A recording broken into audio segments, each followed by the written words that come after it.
Êxodo, capítulo 3, versículo 1. Ora, Moisés estava apacentando o rebanho de Jetró, seu sogro, o sacerdote de Midian, e ele conduziu o rebanho para trás do deserto, e chegou ao monte de Deus até Horebe. Esse versículo quer dizer que muitos deuses antigos estavam associados a uma montanha, onde se acreditava que eles vivessem. No entanto, o Senhor de modo algum estava limitando esta montanha, como as suas ações e outras montanhas e outros lugares deixam claro. Versículo 2. E o anjo do Senhor lhe apareceu em uma chama de fogo do meio de uma sarça. E ele olhou, e eis que a sarça queimava com fogo, e a sarça não era consumida. E Moisés disse: Eu vou virar agora de lado, e verei essa grande visão, porque a sarça não é queimada. Esse versículo quer dizer que o anjo do Senhor esteve ativo em Gênesis para informar, repreender, proteger e prover orientação e sucesso. O relato em Êxodo 3 descreve a conversa em que segue como diretamente entre o Senhor e Moisés, sem preocupação. Como o modo como o evento ocorreu. O fogo é muitas vezes associado a manifestações especiais da presença de Deus. Versículo 4. E quando o Senhor viu que ele se virara para ver Deus, o chamou do meio da sarça e disse: Moisés, Moisés. E ele disse: Aqui estou. E ele disse: Não te aproximes aqui.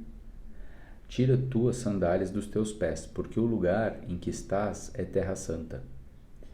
E além disso, ele disse: Eu sou o Deus de teu pai, o Deus de Abraão, o Deus de Isaque e o Deus de Jacó. E Moisés escondeu a sua face, pois estava com medo de olhar para Deus. Esse versículo quer dizer que a possibilidade do perigo implícito no contato do ser humano com Deus é refletido em toda a Escritura.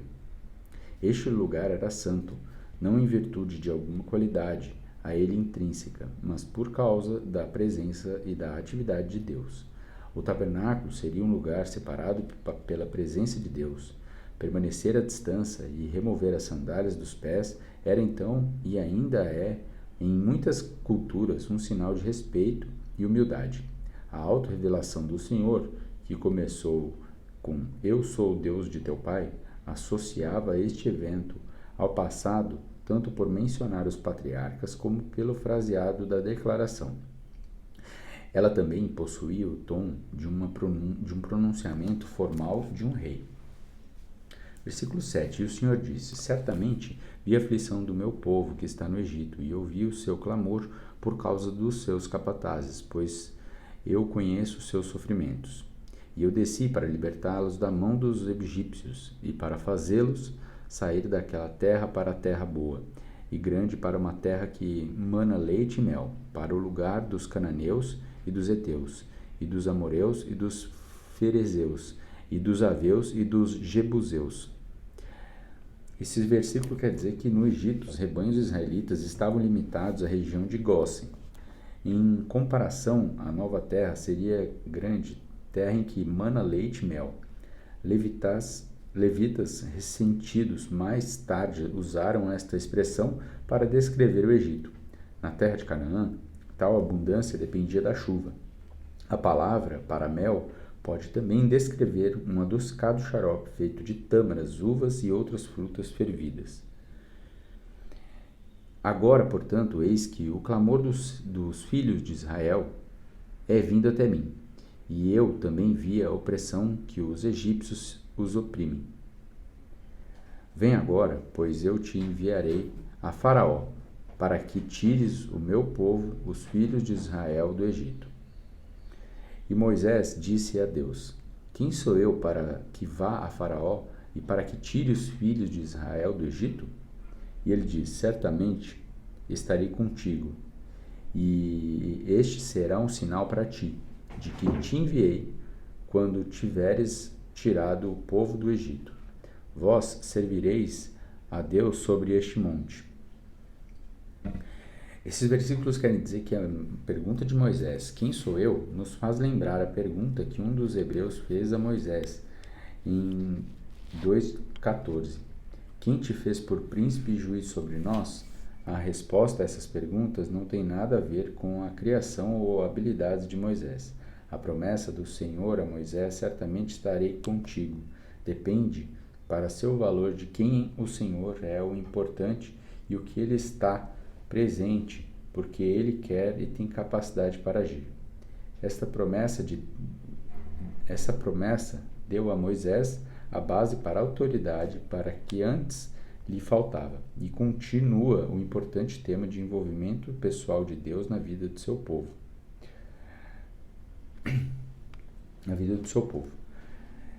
Servir a Deus, como todos os israelitas no monte onde Deus e Moisés estavam se falando, seria um sinal para Moisés, porque ele poderia olhar para trás e reconhecer que este culto só foi possível por causa daquilo que o Senhor tinha feito.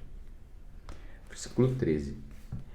E disse Moisés a Deus: Eis que quando eu vier aos filhos de Israel e lhes disser, ó Deus dos povos, Pai me enviou a vós, e eles me perguntaram, qual é o seu nome? Que direis a eles? E disse Deus a Moisés, eu sou o que sou. E ele disse, assim dirás aos filhos de Israel, eu sou, me enviou a vós. E Deus disse mais a Moisés, assim dirás aos filhos de Israel, o Senhor, Deus dos vossos pais, o Deus de Abraão, o Deus de Isaque e o Deus de Jacó, me enviou a vós. Este é o meu nome para sempre, e este é o meu memorial para todas as gerações. Esses versículos querem dizer que a declaração de Deus é enunciada como um caráter terminativo, que por vezes parece no final de uma conversa, normalmente para por fim a um debate sem que se ofereça alguma informação, como a declaração de Pilatos, o que escrevi.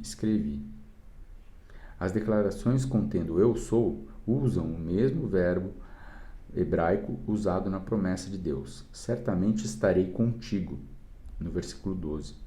O trocadilho com o verbo o torna especialmente proeminente e fará lembrar a promessa como para recordar a Moisés. Aquele que promete estar com você é aquele que envia, uma vez que os verbos hebraicos reúnem grande parte do seu significado temporal a partir do seu contexto. A mesma forma que pode indicar o presente ou o futuro, ou ambos ao mesmo tempo, depende da situação aqui. As promessas em 13, 12, 4, 12 e 15 estão voltadas ao futuro. Assim, embora o futuro seja apropriado no português, ele não exclui a presença de Deus com Moisés no momento em que conversaram. Nem o tempo presente em português, sou, em 3,14, exclui o futuro. Versículo 16. Vai e ajunta os anciões de Israel e diz-lhes, o Senhor Deus de vossos pais, o Deus de Abraão, de Isaque e de Jacó, me apareceu dizendo, eu certamente vos tenho visitado e visto que vos tem sido feito no Egito. Esse versículo quer dizer que o nome Yahweh, o Senhor, está ligado etimologicamente ao verbo hebraico ser, que aparece de forma tão proeminente nos versículos 12 e 14. Yahweh não era um estranho, ele era o Deus dos pais, Abraão, Isaque e Jacó. 4 séculos no Egito não tinham anulado as promessas feitas a eles e às suas descendências. Ele agora enviou Moisés aos seus descendentes, os israelitas. Se os israelitas quiseram saber que ele era, eles precisavam olhar o que ele tinha feito. Quando presente, tradução usa a palavra do Senhor, com letras maiúsculas. Ela está representando o nome hebraico, que pode também ser transliterado Yahweh, ou YHWH, ou YHVH. O versículo 17. E tenho dito, eu vos farei subir da aflição do Egito para que a terra dos cananeus e dos heteus e dos amoreus e dos ferezeus e dos heveus e dos jebuseus para uma terra que mana leite e mel. E eles ouvirão a tua voz, e irás tu e os anciões de Israel ao Egito, ao rei do Egito e lhes direi: o Senhor Deus dos Hebreus se encontrou conosco, e agora deixe-nos ir, te suplicamos, 3 dias de jornada para o deserto, para que sacrifiquemos ao Senhor do nosso Deus. Esse versículo quer dizer que 3 dias de jornada para que sacrifiquemos era um pedido razoável, uma vez que outros grupos de escravos no Egito recebiam permissão para caminhadas semelhantes a fim de adorar os seus deuses. Alguma coisa a respeito dos sacrifícios israelitas eram repugnantes aos egípcios. Uma jornada de 3 dias no deserto os faria desaparecer de vista. Versículo 19. E tenho certeza de que o rei do Egito não vos deixará ir, a não ser por uma mão poderosa. E eu estenderei a minha mão, e ferirei o Egito com todas as maravilhas que farei no meio deles, e depois disso ele vos deixará ir. Esse versículo quer dizer que ambas as orações, estenderei a minha mão e eles vos deixarem ir, usam uma forma do mesmo verbo hebraico, fazendo uma ligação firme entre causa e efeito quando a mão de Deus entrar em ação. Os israelitas sairão do Egito. A disputa seria entre a mão do Senhor e o poder dos egípcios, como personificado pelo faraó. Versículo 21. E darei favor a esse povo aos olhos dos egípcios, e acontecerá que quando fordes, não ireis vazios. Mas cada mulher pedirá da sua vizinha e da que estiver hospedada em sua casa joias de prata e joias de ouro, e vestes e as poreis sobre os vossos filhos e vossas filhas, e despojareis os egípcios.